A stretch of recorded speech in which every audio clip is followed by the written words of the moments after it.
Hi sir. Hi. Hi sir. ఇప్పుడు ఒక కొత్త హీరోయిన్ వచ్చింది సార్. కయాదు లోహర్ అని ఒక హీరోయిన్ అనమాట. ఏ సినిమా? కొత్త హీరోయిన్ వచ్చింది. పేరు కయాదు లోహర్ అంట ఆమెడ. కయాదు లోహర్. లోహర్ ఇట్లా. సో ఆమె ఏంటంటే సార్ ఇప్పుడు శ్రీలీల ఉంది కదా, ఆవిడకి వచ్చిన 3 సినిమాలు అంటే కన్ఫర్మ్ అయిన సినిమాలు.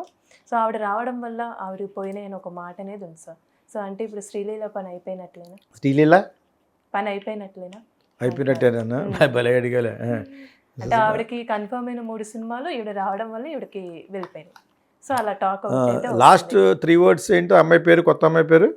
కయాదు లోహర్. నేను ఆల్రెడీ చెప్పినట్టు నన్ను పేరు మర్చిపోయాను. అది అలా అదేటో అలాగ ఉంది, పంచలోహాల్లాగా పేరు. సో దీని గురించి ఆల్రెడీ మాట్లాడాను నేను యాక్చువల్గాను. ఇప్పుడు అమ్మాయి ఎవరో కర్ణాటక అమ్మాయి ఉండేది, శ్రీలీల కంటే స్మార్ట్గా ఉండేది ఒక అమ్మాయి ఎవరు, దాని గురించి మాట్లాడి ఈ అమ్మాయి గురించి, అమ్మాయి హేమి హెగ్డే అమ్మాయి పేరు పూజా హెగ్డే. అందమైన అమ్మాయి కదా, చాలా బ్యూటిఫుల్ గర్ల్. అనుకోకుండా అమ్మాయి చేసి పెద్ద ఎక్కువ ఆడలేదు కానీ అదర్వైజ్ పర్ఫెక్ట్ ఫిగర్, చాలా అందంగా ఉండే చక్కగా ఉండే అమ్మాయి. శ్రీలీల వచ్చిన వెంటనే అమ్మాయి పోయిందా? శ్రీలీల కావాలి, అమ్మాయి పోగొట్టడం రాలేదు. ఏదో రీల్స్ తీసుకుంటూ రాఘవేంద్ర గారికి ఒక మంచి హీరోయిన్ ఉంటే ఎలా ఉంటుందంటే అందరూ చూసి ఆ రీల్స్లో చూసి చాలా బాగుంది అనుకోకుండా అమ్మాయి తెలుగు అమ్మాయి, ఒంగోలు అమ్మాయి, బెంగళూరులో పెరుగుతుంది. ఇవన్నీ ఉన్న తర్వాత ఒక ఊపు ఊపేసింది శ్రీలీల, ఒక ఊపు ఊపింది కదా.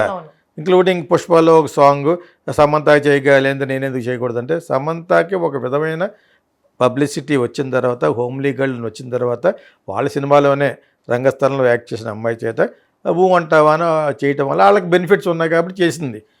నువ్వు పుష్ప 2లో చేయకూడదు, కానీ వాళ్ళ తరపున చేయాలి. నేను వాళ్ళతో సుకుమార్ షూస్లో ఉంటే నేను చేయించుకుంటాను.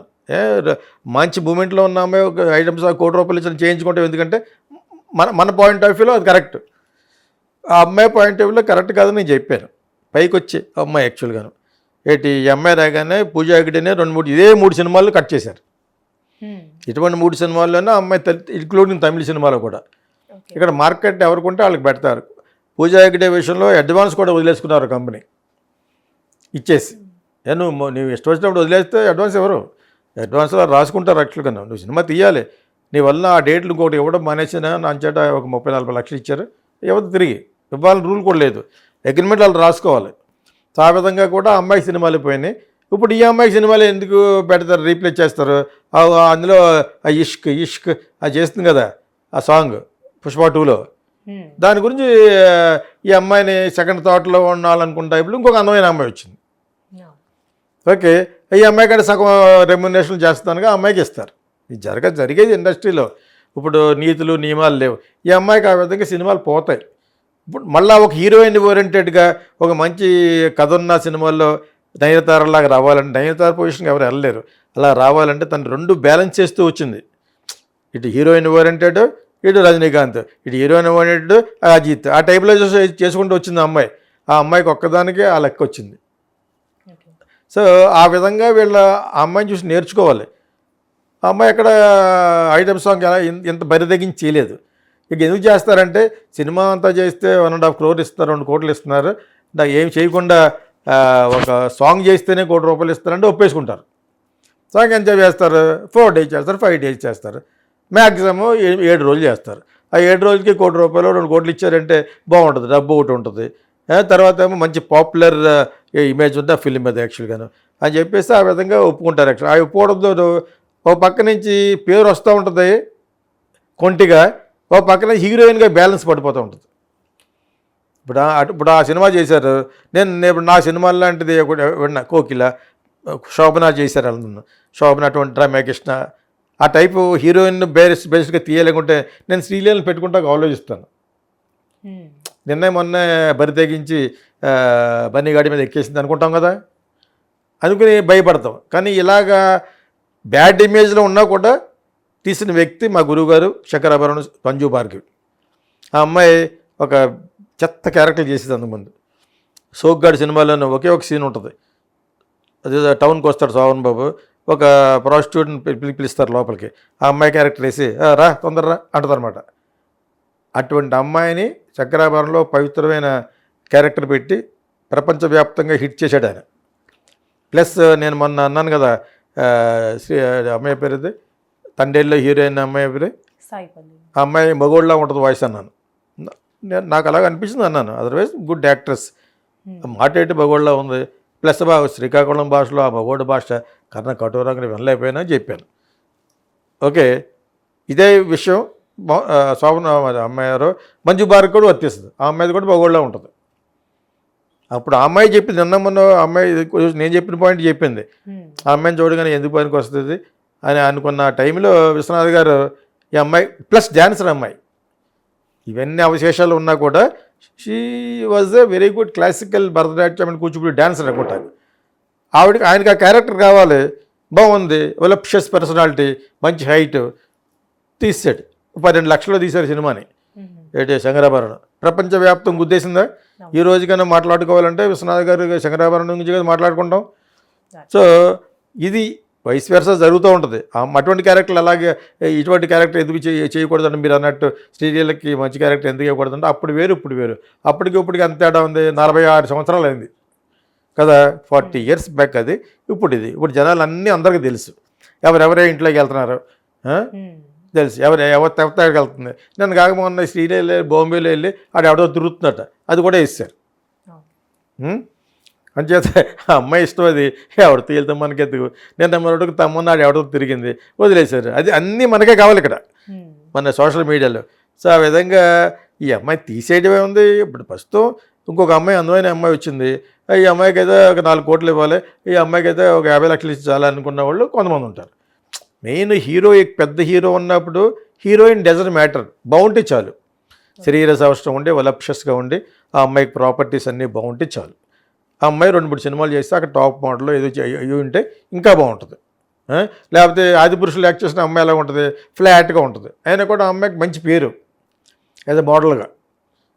ఓకే, సో అయినా కూడా ఇలా ఎందుకు రీప్లేస్ చేస్తారంటే హీరో ఉన్నప్పుడు కాసేస్తాడు. ఈ కమర్షియల్ సినిమాలు హీరోయిన్ ఎలా ఉంటుంది, 4 పాటలు పాడడానికి 3 సీన్లు చేయడానికని. అంతకుమించి ఆ అమ్మాయి బుధ స్కంధాల మీద సబ్జెక్ట్ చేసే సినిమాలు ఏమీ లేవు ఇప్పుడు. అటువంటి సినిమా వచ్చినప్పుడు శ్రీలీలని ఒప్పుకోరు. ఎందుకంటే నిన్న మొన్నటి వరకు ఐటమ్ సాంగ్ చేసింది అమ్మాయి అంటారు. ఇవి వస్తాయి, ఇవి విని వాళ్ళకు కూడా తెలుసుకోవాలి. ఐటమ్ సాంగ్ చేసేటప్పుడు కొంత ఆలోచించాలి. డబ్బులు వస్తాయి, ఎందుకంటే వాళ్ళ పాయింట్ ఆఫ్ వ్యూ వాళ్ళు కరెక్ట్. ఇది 5-6 సినిమాలు చేస్తుంది హీరోయిన్, దీన్ని పెడితే మనకు బాగుంటుంది అని అలాగే ఆలోచిస్తారు. కమర్షియల్గా సినిమా ఎన్ని పేయింగ్ ఎలిమెంట్స్ అంటారు, అదొక పేయింగ్ ఎలిమెంట్. ఇప్పుడు సమంత రంగస్థలంలో చేసిన సమంత పుష్ప 1లో ఊ అంటాం అనేది పేయింగ్ ఎలిమెంట్. అది అప్పటి వరకు ఆ అమ్మాయికి ఆ ఇమేజ్ లేదు. రంగస్థలంలో చాలా బాగా యాక్ట్ చేసింది. అయినా కూడా ఆ అమ్మాయిని ఒక ఐటమ్ సాంగ్లో పెట్టారు కదా, అది ప్లస్ పాయింట్ అయింది వాళ్ళకి. Which is called paying element for the movie. తెలుసుకోకపోతే తెలుసుకోండి కొత్త ఫిల్మ్ మేకర్స్. అలాగే ఈ అమ్మాయిని అడుగుతారు, పోతే పోయింది. హీరోయిన్కే మనం 1 కోటి రూపాయలు ఇవ్వలేదు, ఈ శ్రీలీలకి 1 కోటి రూపాయలు ఒక డ్యాన్స్ కంటే అయినా ఇస్తారు. పేయింగ్ ఎలిమెంట్ అది, సినిమాకి పేయింగ్ ఎలిమెంట్. చాలా డిస్టర్బ్ అయిపోతుంది, చాలా కవర్ చేసేస్తుంది కమర్షియల్గానే. అంచేత అది ఆ అమ్మాయికి బ్యాడ్ అవుతుంది ఇన్ ఫ్యూచర్. ఒక అందమైన తులసి పవిత్రమైన అమ్మాయితో ఒక క్యారెక్టర్ ఉంటుంది. ఆ అమ్మాయిని మనలాగా హంపీలో రేప్ చేస్తారని ఒక సినిమా చేస్తాను అనుకోండి నేను. అటువంటి పవిత్రమైన అమ్మాయి అక్కడ పూజ చేసుకుంటూ వెళ్ళింది, అటువంటి అమ్మాయిని గ్రాప్ చేసి పట్టుకెళ్ళి రేప్ చేశారు అంటారు అనుకోండి. ఇది సీను. నేను ఈ సీన్కి ఎవరు పెట్టుకుంటాను, శ్రీలీలను పెట్టుకోను నేను. ఇంకా చాలా మంచి ఇమేజ్, గుడి ఇమేజ్ ఉన్న అమ్మాయిని పెట్టుకుంటానా. అంచేత ఆ రిస్క్ చేయరు అనమాట. అలా కొన్ని సినిమాలు ప్లస్ అమ్మాయి రెమ్యూనరేషన్. ఆ అమ్మాయి కొత్తగా అమ్మాయి వస్తుంది, అదేదో బన్నీ పక్కన యాక్ట్ చేస్తుందో తెలియదు కానీ ఆ అమ్మాయిని మనం పెట్టుకుంది. ఇప్పుడు అమ్మాయి రిలీజ్ అవ్వలేదు కాబట్టి ఏ సినిమా మన తక్కువలో వస్తుంది. ఇన్ని ఉంటాయి. ప్లస్ ఆ అమ్మాయిది ఏముంది, అమ్మాయి అందంగా ఉంది, బన్నీ పక్కన చేస్తుంది, నానే పక్కన చేసి అంతకంటే ఏం కావాలి అనుకుంటారా. అంచేత ఆ విధంగా అలా బుక్ చేయటం వల్ల ఈ అమ్మాయికి ఇవ్వడం వల్ల ఒక 2-3 కోట్లు ఎక్కువ ఇవ్వాలి. ప్లస్ ఏమో పెద్ద ఇమేజ్ ప్రకారం ఏముంది, ఆ సినిమాలో బన్నీతోటి బరి తెగించేసింది అంటారు. సో ఇవి కారణాలు. ఎందుకంటే కారణాలు ఏముంటాయి, యాక్చువల్గా ఇవే కారణాలు ఉంటాయి. అవి వాళ్ళకి ఎప్పుడు తెలిస్తే, మరి పూజ హెగ్డే అంతే. She is very very smart girl, suppose to very sweet girl అమ్మాయి. అండ్ ఆల్సో గుడ్ మెయింటైన్ చేస్తుంది తను. వైటల్ స్టాటిస్టిక్స్ అంటారు ఇవన్నీ విమెన్కి, అవన్నీ కూడా కరెక్ట్గా ఉండే అమ్మాయి నాకు తెలిసి.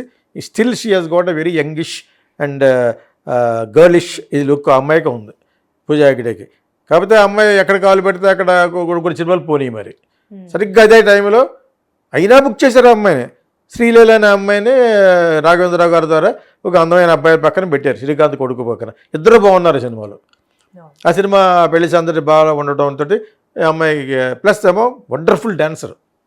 ఎవరు శ్రీలీల కంటే బాగా I don't think Sai Pallavi చేస్తేమో కానీ మిగతా వాళ్ళు చేయరు, అంత అంత బాగా చేయగలరు.